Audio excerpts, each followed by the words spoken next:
අයිබුවන් සිවුල් දෙනාට කාලෙකට පස්සේ අපි හමු තවත් කවියක් දහම් ගැටමාලේ.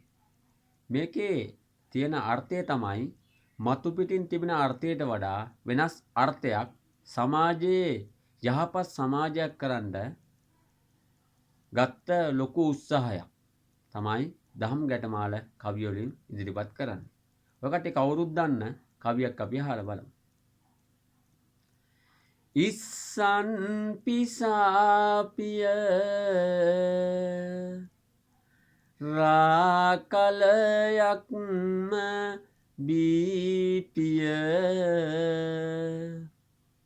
මෝහ අඹ වාපිය මිතුන කරලා මාව කාපිය මතුපිට අර්ථයට වඩා ගොඩක් යටි අර්ථයේ ගොඩක් අර්ථයක් ගෙන දෙනවා. බලමු.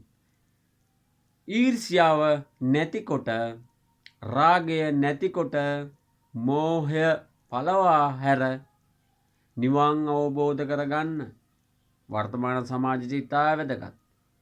දහම්ගට මාලේ තියෙනවා සංවාද ප්‍රති උත්තර ප්‍රශ්නට උත්තර දෙන කවි. අපි අහලා බලමු පොඩ්ඩක්. පුස්සෙන් නටයි සිටි තන නව යයි පාද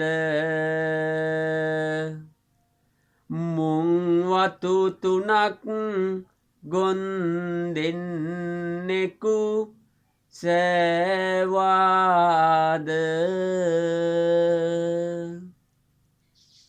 ඉන් ඇට බතක් ගුළුවෙක් බැඳ හැවාද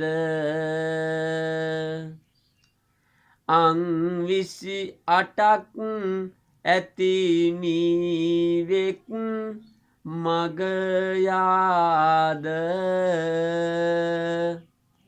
උත්තරය උන් තන අට සීලේ නොවේදෝ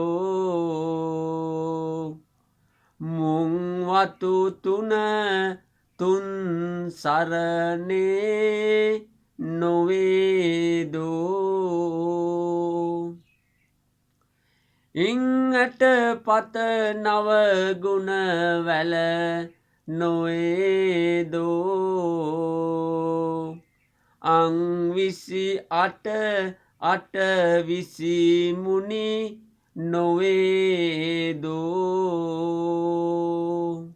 දහම් ගැටමාලේ ඊටාම සමාජයට වැදගත් කවිපන්ති රාශියක් තියෙනවා. ඔය කට්ටිය දන්න අම්බලමේ පිනා ඒ වාගේ විශේෂ කවියක්. එහෙනම් බොහොම ස්තුතියි.